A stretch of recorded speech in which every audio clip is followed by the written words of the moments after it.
রায়গঞ্জের সোনাডাঙ্গি ময়দানে highway premier league 2025-এর final খেলা অনুষ্ঠিত হলো আজ। ফাইনালে মুখোমুখি হয় রূপাহার একাদশ বনাম কৌশিক 11।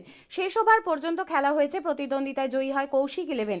প্রসঙ্গত, রায়গঞ্জের সোনাডাঙ্গি ময়দানে 3 দিন ধরে চলছিল Raiganj highway premier league 2025। Shri Sudhir Chandra Das স্মৃতি চ্যাম্পিয়ন ট্রফি এবং শ্রীমতী জ্যোৎস্না রানী দাস স্মৃতি রানার্স আপ ট্রফি অনুষ্ঠিত হয়েছিল।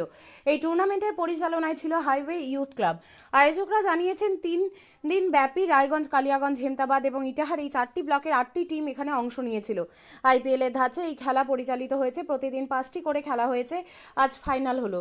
উদ্দেশ্য একটাই, রায়গঞ্জে বহু মাঠে একটা সময় খেলা হতো, কিন্তু ধীরে ধীরে খেলার পরিমাণ কমছে, তাই যুব সমাজকে মাঠমুখী করার লক্ষ্যে এই আয়োজন করা হয়েছিল। আপনার নাম? আমার নাম রঘু প্রসাদ দিন, আমি সানলাইট স্পিনিং ক্লাবের সম্পাদক। কি হলো আজকে ফাইনাল খেলা ছিল।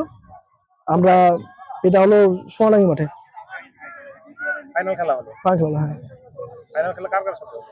কৌশিক 11 আর আমাদের টিম সানলাইট স্পিনিং ক্লাব। কারা জয়ী হলো? জয় হলো কৌশিক 11। আমরা ব্যতিক্রমে হেরে গেছি, 16 রানে হেরেছি। রানার্স আমরা রানার্স। কত রানের 16 রানে।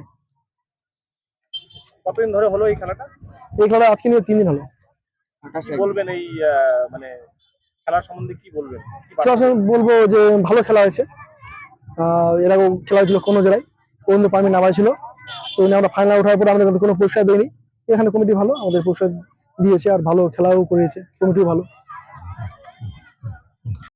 আপনার নাম? আমার নাম বাবুয়া সরকার। কি হলো এবং কোন জায়গায়?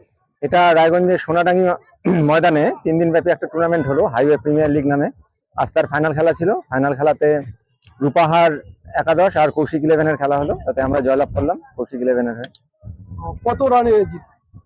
রানে লাস্টে হয়তো 10-15 রানে জিতলাম আমরা, এরকম এক্সাক্ট মনে নেই সংখ্যাটা, কিন্তু খেলা খুব ভালো হলো। লাস্ট ওভার অব্দি খেলা হলো, লাস্টে ওদের উইকেট চলে গেল, আমরা জয়লাভ করলাম। কেমন লাগছে? ভালো লাগছে, যে কোনো খেলা জিতে ভালো লাগে। এই খেলা খুবই হাড্ডাহাড্ডি হলো, 3 দিন ধরে সংগ্রাম ছিল, আজ তার চূড়ান্ত ফাইনাল জিতলাম, ভালো লাগলো। খেলা প্রেমীদের কি বার্তা দেবে? খেলা প্রেমীদের বার্তা দেবো মাঠে আসার জন্য, যার জন্য এই হাইওয়ে প্রিমিয়ার লিগ নামে এরা হাইওয়ে ইউথ ক্লাব যারা আয়োজন করছে, খুব ভালো উদ্যোগ। আশা করি এর পরের বার আরো অনেক ভালো হবে টুর্নামেন্ট। আর খেলা প্রেমীরা মাঠে আসবে, যেটা তাদের উদ্দেশ্য, আমাদেরও উদ্দেশ্য। এখনো খেলে যাচ্ছে, এই কারণেই খেলার প্লেয়াররা মাঠে আসুক, খেলার আরো উন্নতি হোক। আমার নাম বাপি মুখার্জি। কি ছিল আজকে? আজকে আমাদের হাইওয়ে প্রিমিয়ার লিগের ফাইনাল খেলা হলো, দুটো সেমিফাইনাল এবং ফাইনাল খেলা। কতদিন ধরে এই খেলাটা হলো? খেলাটা হয়েছে গত 28 তারিখ থেকে আমরা শুরু করেছি। 28, 1 এবং 2 3 দিন ব্যাপী এই খেলা হলো। আজকে কার কার মধ্যে ফাইনাল? আজকে ফাইনাল খেলা হলো কৌশিক 11 এবং সানলাইট স্পোর্টিং ক্লাব। কারা জয়ী হয়েছে? জয়ী হয়েছে কৌশিক 11। কি রয়েছে তাদের জন্য পুরস্কার? ওনার যারা চ্যাম্পিয়ন হয়েছে তাদের হাতে আমরা ট্রফি তুলে দেবো, চ্যাম্পিয়ন্স ট্রফি তুলে দেবো, এবং তার পাশাপাশি আমরা তাদেরকে 30,000 টাকা তুলে দেবো প্রাইজ মানি। কি বলবেন এই যে খেলা, এত সুন্দর একটা খেলা পরিচালনা হলো, কি বলবেন? খেলা বেশ মনোরম পরিবেশে খেলা হয়েছে। আমাদের এটা প্রথম উদ্যোগ, এবং আমরা যে উদ্দেশ্যে এই প্রিমিয়ার লিগটা নামিয়েছি তা হলো যে আমরা দেখছি যে যুব সমাজ মাঠ বিমুখ হয়ে যায়, ক্রমশ মাঠ বিমুখ। তা আমরা চাচ্ছি যে যুব সমাজ মাঠে ফিরে আসুক, তারা পুনরায় খেলায় মনোনিবেশ করুক, তাদের তাদের শরীর সুস্থ থাকবে, মন ভালো থাকবে। এবং তার পাশাপাশি আমরা এটাও জানি যে এখন যে পরিবেশ চলছে তাতে করে খেলাধুলার কালচারটা প্রায় হারিয়ে যাওয়ার পথে।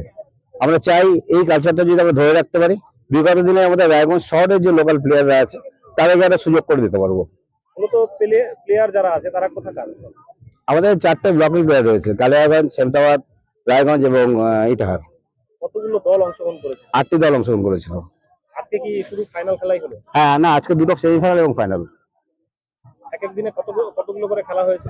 28 তারিখে 5টি খেলা হয়েছিল, 1 তারিখে 5টা খেলা হয়েছে, আজ 3টে খেলা হয়েছে। পুরস্কার বিতরণী অনুষ্ঠানটা কবে? আজকে, এখন এই মুহূর্তে হবে। শিক্ষাই জাতির মেরুদণ্ড। ছোট ছোট শিশুদের প্রাথমিক শিক্ষা পরিপূর্ণ না হলে আগামীতে সেই শিশুরা সঠিক পথে চলতে গিয়ে হোঁচট খায়। শিশুদের এই শিক্ষার প্রয়োজনীয়তাকে সামনে রেখেই গত 1 বছর ধরে পরিষেবা দিয়ে চলেছে জিনিয়াস এডুকেয়ার একাডেমি। শিশুদের অত্যাধুনিক শিক্ষায় শিক্ষিত করে তোলার একমাত্র বিশ্বস্ত প্রতিষ্ঠান এই একাডেমি। এখানে অভিজ্ঞ শিক্ষক শিক্ষিকা দ্বারা যত্ন সহকারে মাতৃভাষা বাংলা মাধ্যমে পড়ুয়াদের শিক্ষা দেওয়া হয়। একেবারে খেলার ছলে বিনোদনমূলকভাবে বাচ্চাদের এখানে পাঠ দেওয়া হয়। পড়াশোনার পাশাপাশি বাচ্চাদের বিনোদনের ব্যবস্থাও রয়েছে এখানে। তাই আপনার বাচ্চাকে ছোট থেকে অভিনব শিক্ষায় শিক্ষিত করে মানুষের মতো মানুষ করে তুলতে হলে এই শিক্ষা প্রতিষ্ঠানের ওপরে ভরসা করতেই হবে। আমাদের ঠিকানা জিনিয়াস এডুকেয়ার একাডেমি, স্থান ঘুঘুডাঙ্গা মোড়, পোস্ট ভূপালপুর, রায়গঞ্জ, উত্তর দিনাজপুর। মোবাইল নম্বর 9563630109 অথবা 7029042308।